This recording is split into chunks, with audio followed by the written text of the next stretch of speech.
everything relates to helping people live better, women specifically. And that's the entire mission of my company, is to reach millions and millions of women so they know they're worthy because they are, and that they get to create whatever kind of life they want. And so every little faucet of my business allows me to do that.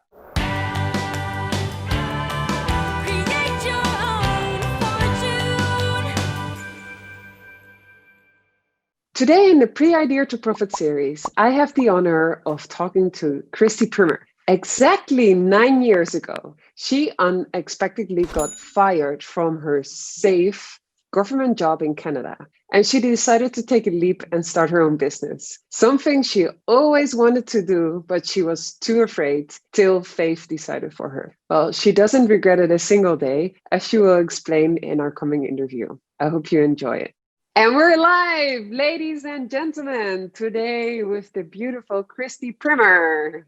Welcome, Hi, welcome, Nienke. Christy, all the way from Canada. How are you doing today? I'm doing really well. The weather's nice, leaves are changed color, and there's no snow yet. Wow, nice. That sounds awesome. So when I first started researching about all the different things you do, like you're a TV host, you have several books, you write poetry, you're a volunteer, you're a success coach, you have so many different businesses. I was wondering, like, do you have more hours in a day than I do, or what's your secret here? Well, no, I don't. My secret is I really get clear and intentional about what I want to do, and I build my calendar as a result of that. So the first priority is always me time, my personal development. And then I have certain days that I'm available for like TV hosting, success coaching, writing. So really being in control of my own calendar. And how do you make sure that that really happens and that's like sealed off and nothing slips into it? Well, I have an incredible team and I have an incredible online business manager that holds me accountable. But through the years, I'm 9 years today, actually running my own company. I've just learned that having the boundaries is so important, and then sticking to them. And you say like you have me time, you still invest in your own development. What does that look like? What kind of things do you do? Yeah. So my self-care, my personal development is non-negotiable. Monday through Sunday, 2 hours minimum a day. It includes journal time, my prayer, my workout, podcast, or reading a book, something that fuels my mind. And the reason I stick to that is because that's how I've built my mindset to be a champion mindset. And I know that without that commitment to myself, I would not be able to sustain not only my calendar, but the success that I've achieved, and also show up as a great wife and mom, which is my top priority. Yes. And you're a success coach. How coachable or how learnable is being successful? I think the person who's open to it and open to having a growth mindset can achieve anything that they want to. Obviously, there's action, consistency in action, and having a plan. That's important. But I think the biggest component of being very successful, whatever that is for you or for whoever it is being clear on your why. Why do you want the things you want? Because I see a lot of people that they want to get to a certain level, they want certain success, and then they achieve it and they're still unhappy or it's not enough. So yes, I think it's coachable when someone is open and willing to work on themselves and work professionally on their professional development. And how does that work in practice? Like, how do you help your clients achieve their own success? Yeah. So everything that I do focuses on creating wellness within. And so I believe that we can only have so much success as long as we're healthy. So I look at the holistic, mental, emotional, spiritual, physical, all the components. So in the work I do, it's a lot of self-care, spiritual grounding, whatever that looks like for the person. Because when things get heavy, as they will when you're building a business, you need to have the practices and rituals that are going to keep you centered, keep you focused, and allow you to keep going up and up and up, if that makes sense. You say like, I have my own spiritual spirituality. How does that translate to other people? Like, do you have a certain practice that you teach everybody, or do you let everybody develop their own methodology? Yeah, I really feel strongly that everyone needs to figure out for themselves what that is. And it's judgment free. I just know for me that my spiritual connection helps me be so much more tapped into my own intuition. And I believe in running a soul aligned business. And so what that means is for my life, what I live, but also what I teach is if it's not a fit for me or for my clients, why keep doing it? And that doesn't mean there's not parts of building a business or even in just relationships that you're not always going to like that you have to do. What it means is you get really clear on who you are, clear on what kind of business or achievement you want. And then you implement the structures, the strategies to actually attract ideal clients, opportunities. I believe in very much in abundance. And so a lot of people, I would say every single person that's come to me or found me through Instagram or wanted to work with me or heard me speak, they're already energetically aligned. They get what I'm saying, even if they need like extra help or support. So it's very individual, but it's such a vital component to being able to do all the things that you want to do, right? Like it's something that I've seen time and time again, women that are so connected, it just goes out into the world. They attract amazing opportunities, amazing people, all because they're in alignment. Yeah. And you said you started 9 years ago. What were you doing before? Yeah, I was doing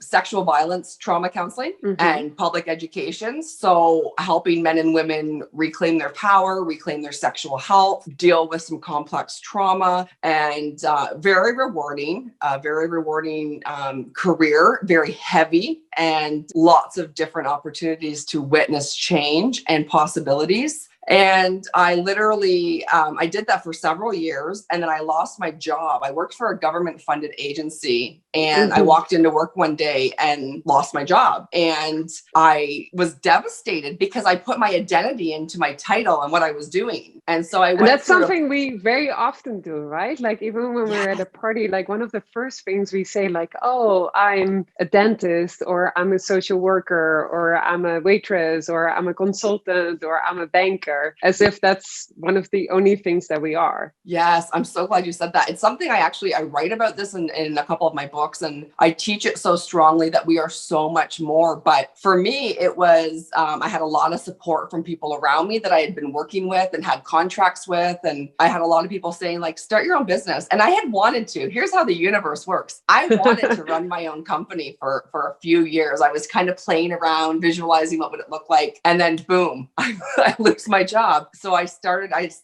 pulled my socks up. I felt the fear. I did it anyway. I registered my business, and here we are.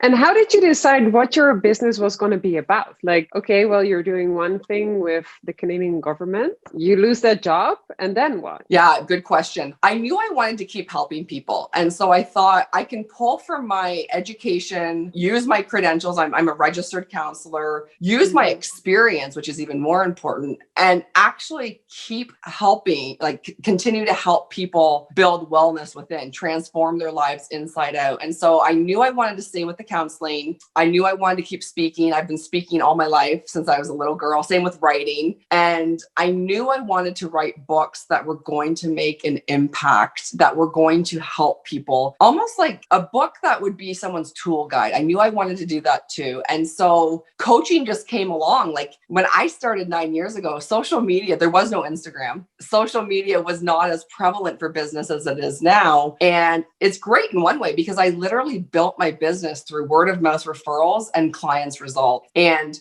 through the years have gotten really clear on who I want to work with, what I want to be doing, and have hired an incredible team that supports me now, which I didn't always have. I did a lot of stuff alone.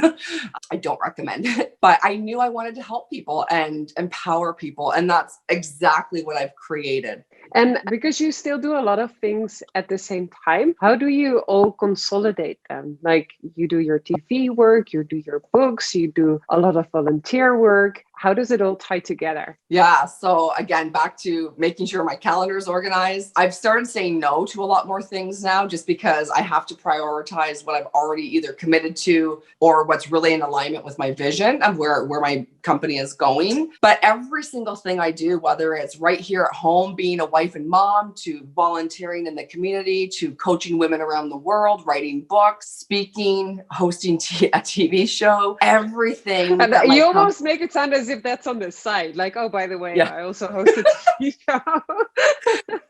You know what? But everything relates to helping people live better, women specifically. And that's the entire mission of my company, is to reach millions and millions of women so they know they're worthy because they are, and that they get to create whatever kind of life they want. And so every little faucet of my business allows me to do that. Yeah, and where does the drive come from? Well, you know what? I get asked that all the time. I have always innately wanted to help people, mostly because I grew up, I had really bad self-esteem. I was bullied a lot. Because of how I was bullied, I was mean to people that, out of acting out. I have been in some not so great relationships, all these things. And it's like the drive comes from really knowing the power and change and possibility. Like, I am living proof you can become whoever you want. And I remember. And why do you say that? Because of course, a lot of people say that, but what do you feel is the contrast between who you are today and who you were in the past? Oh, the contrast is huge. Right now, I believe in myself more than anything. Like, my confidence is sky high. And when it kind of falters, or when something, an insecurity pops up, I can diffuse it so quickly. I am on the other side of it. But what's really different too is I have the resources now to help others. And I believe in blessing others. And I believe in using my pain for purposeful living and to show people what's possible. So the drive, and plus I just love people. I love learning about people. I love hearing like what their journey has been. I love advocating for possibilities. Yeah. And that's beautiful, especially the part where you say like, well, you've had your own share of pain and how you want to convert that into helping other people, right? Mm-hmm. Absolutely. Yeah. And maybe you can elaborate on what you've been through, if you're okay with that, and how that has shaped you and how that has enabled you to help other people. Yeah. I always believe in sharing, but never sharing too much. Yes. Just because. And again, like private, right? anything that's comfortable with you, but just because people always say like you can move from like pleasure of becoming even more, even better at what you're doing, or from really like this, you kind of have to change, right? So I'm always curious, like in your case, what was the case? Yeah, I'm going to use specifically an example that completely changed my life. I was married the first time at 20. I had my son at 21, and it was not a great relationship. It was very unhealthy, toxic, all the things, traumatizing, lots of stuff. And I'm sure for him as well, just not a good situation. And I, had my son, which is the greatest gift God's ever given me. He'll be 20 this month. Ooh. I just gave you my age. If you're paying attention. We're not calculating anything here. but my son was, my pregnancy had its ups and downs. There was a lot of abuse, a lot of just not so good things that were happening in the relationship, the marriage. And my son was born with a brachial plexus injury, and also Erb's palsy, which is a very rare physical disability. And I had to change. I had to leave the marriage. I had to advocate for my son. I've only started talking openly about this, but this has been the pivotal shift. I had to become a better woman. I had to become a healthier woman. I stayed in a relationship for too long because I was not financially secure. I was insecure. I was broken spiritually. I just so many things. And I had to literally dig myself out of the trenches, rebuild my life, all while raising a single motherhood, no support. Like, I had to do everything. And that sounds like a lot of things to juggle at the same time. Oh, yeah. And I was going to school full time and working 3 jobs. Oh, well, we hadn't even discussed that. Yeah. But all of that, why I'm choosing this example is it completely catapulted me into a different level of living. I was no longer just responsible for myself. I had a child to take care of. And having a child with different needs is a totally different journey than not, I'm assuming.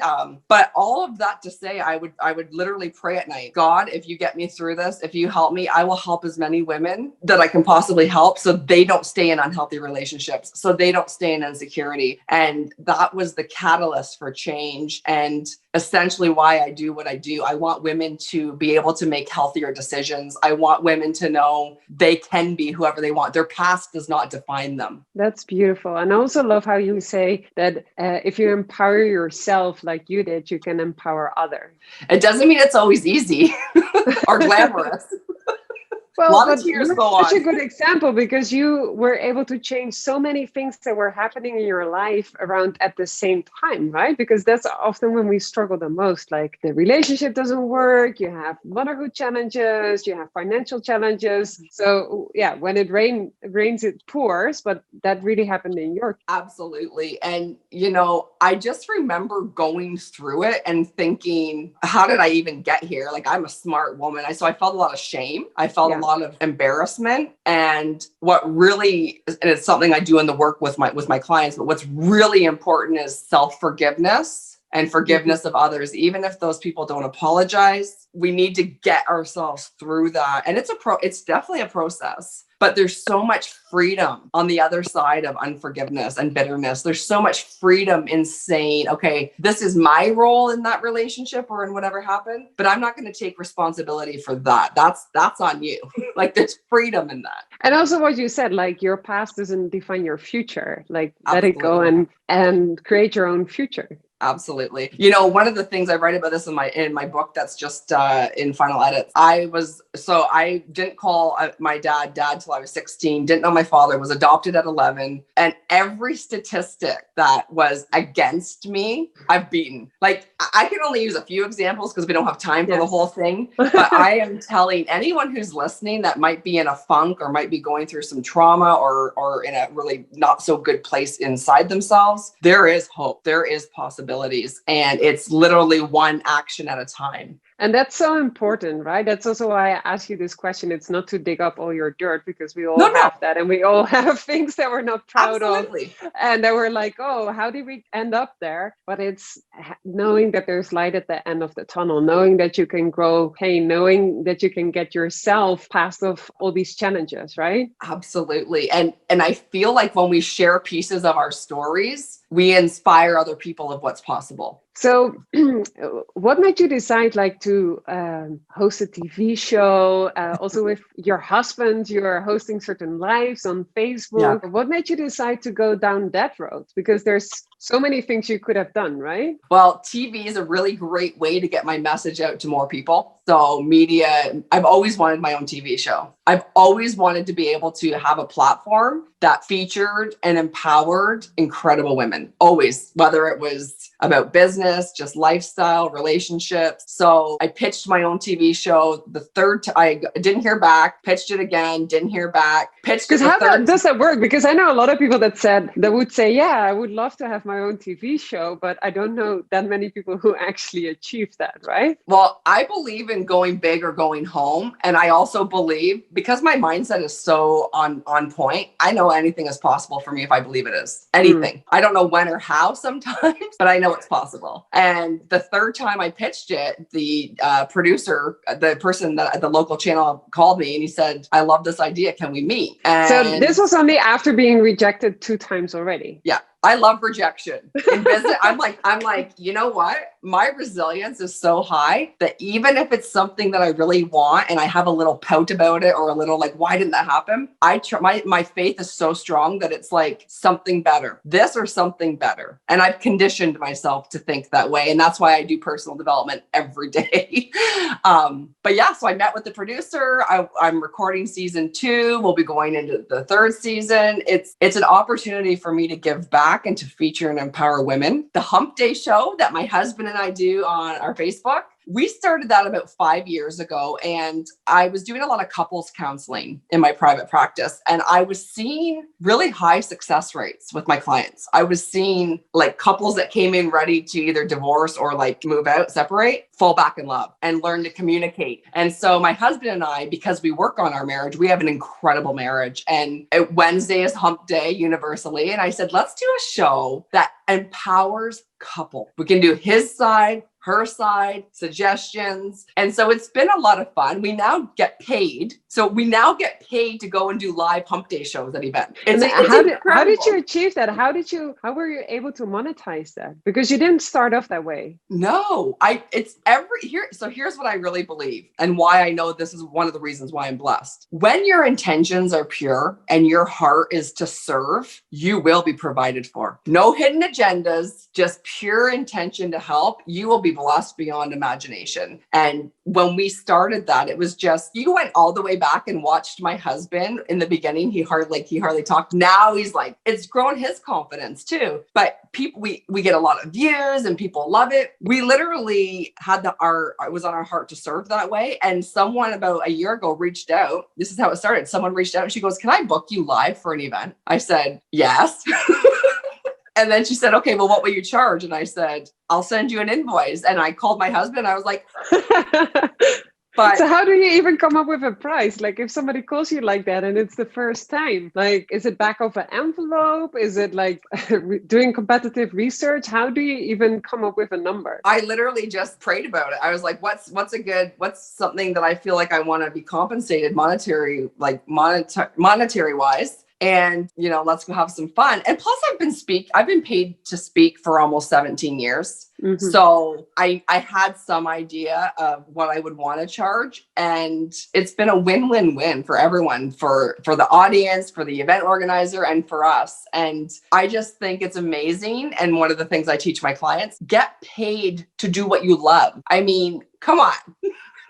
It's incredible. Yeah, because often people forget that what they love, they're very often also very good at. Yes, absolutely. Like what you were saying, that you've been speaking your entire life, like even writing and speaking, which is also interesting, right? Because very often you see people that only like speaking or only like writing, but in your case, it's both, which is also beautiful. Yeah, I'm obsessed with words. I believe there's a lot of power in words, what we say to ourselves, what we say to others, even what we post on the internet. But I think I was 6 years old when I won my first writing contest. And I think I was 8 when I won my first public speaking contest. I've always wanted to be an author, always. I've always been an avid reader. I've always been obsessed with books, like writing them, reading them, journaling. Like I have journals since I was a little girl. That's not new. Do you still have all those journals?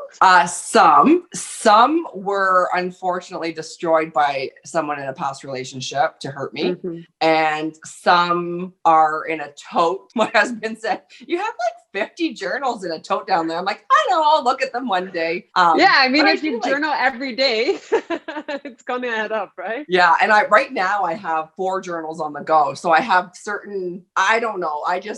Whatever vibe I'm in, I pick up the journal and I write. And poetry. Yes. Poetry. I say this, that poetry saved my life. So when I was a young girl, I grew up in not the greatest environment per se. I had great parents and I've had great healing. I love my mom so much, and my dad's passed away 6 years now, but journaling was great, but I would write poetry, and that's how I expressed my feelings, was writing poetry. And so I am a poet at heart. I feel very deeply. I love metaphors.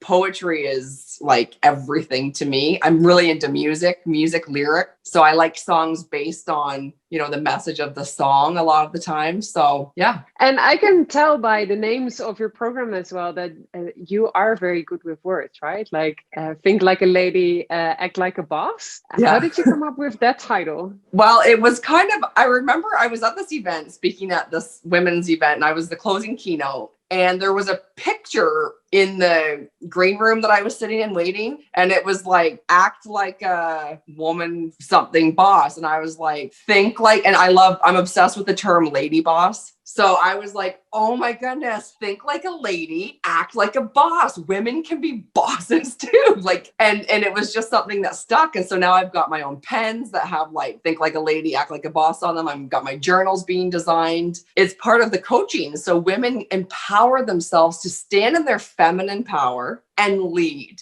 right? Because like, what does acting like a boss mean to you? It's funny because when I announced this interview on LinkedIn, somebody was like, boss, like, isn't that like from the last century? Like, aren't we leaders now? So there was a funny connotation about the word boss. And I'm like, oh, this is interesting.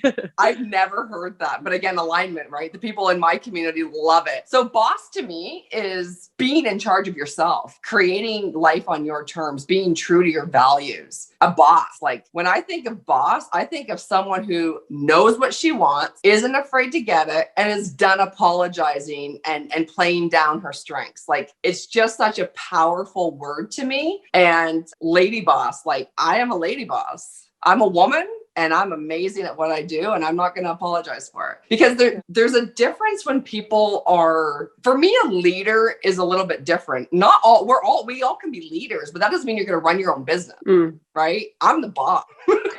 I run my company. Yeah. And I love how you say it. Like you carry it with such beauty. Thank you.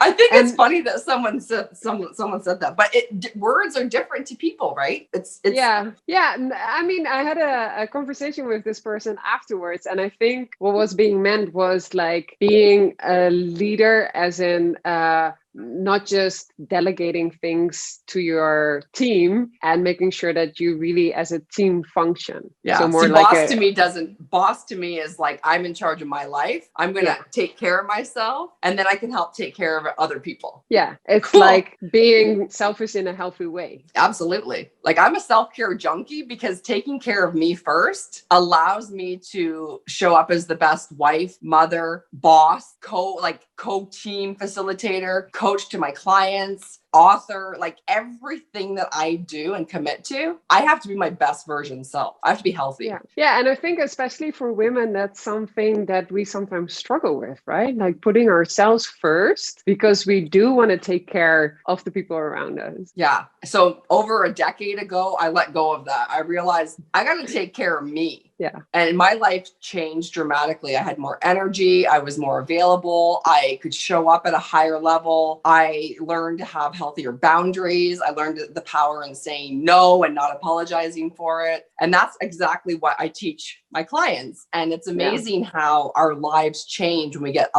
more intentional. And also because sometimes for especially women, that's also taboo, right? Talking about money. But if you earn more money, then it's also easier to take care of other people. Absolutely. I have a saying, like, one, I teach my clients not to take on other people's money stories because I've had to heal my money story and I do at each level I hit. So what kind of money stories did you have in the past? Oh, that where I come from, money's not available for me. Like, it's just not possible for me to have all the things that I want. I have to work really, really hard and do stuff I don't like to get a paycheck. So I've reprogrammed my entire mindset, which is why I am so successful. And I believe that money is a resource. It's energy. Like the more money I make, the better care I can take care of my family, of my clients, of strangers, the charities I can donate to. So I feel really strongly that financially fit women make way better choices. Like I stayed in an abusive, toxic marriage because I didn't have my own money. Yeah. So you're definitely not the only one that felt that they didn't have an exit because of their financial situation, right? And I think I love talking about the taboo subjects because someone has to. Yeah. And that's what I love about you as well, that you're so open about your own experiences. Like very often we think, for example, a relationship coach, like they should have had only perfect relationships, but very often, like we addressed before. Yeah.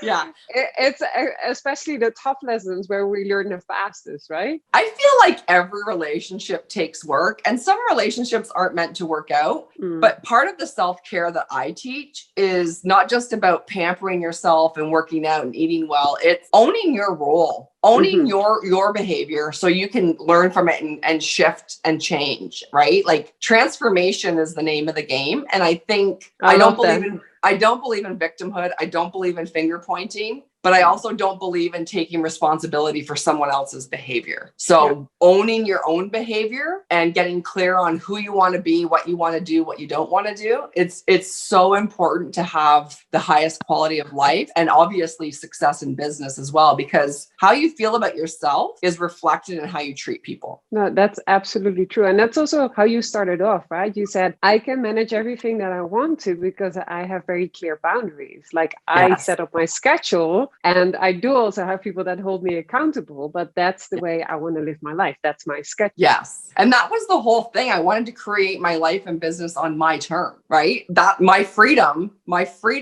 and like of money and of time. That's why I mean, I won't get into all this, but my dad was sick half of my life. So I was in the hospitals with him, surgeries, cancers, health ailments, all the things. If you don't have your health, who cares how much money you have? No, absolutely true. If you don't treat people that you say you love well, who cares what relationships you have? Like it has to start here. Yeah, that's so true. And I love how from your own experience and your own development, you're empowering women, but also together with your husband and the Hump Day show, also men, of course, to create that for themselves as well. Absolutely. And I think you're a boss, but you're also a leader. Yeah. Oh, for sure. I just love the term boss is like so amazing to me because I just what it represents for me. But leading, and the thing that I believe in firmly is leading by example. So I teach what I know. I would never ask someone to do something that I haven't done myself or wouldn't do myself. I believe in integrity and honesty and transparency. And I think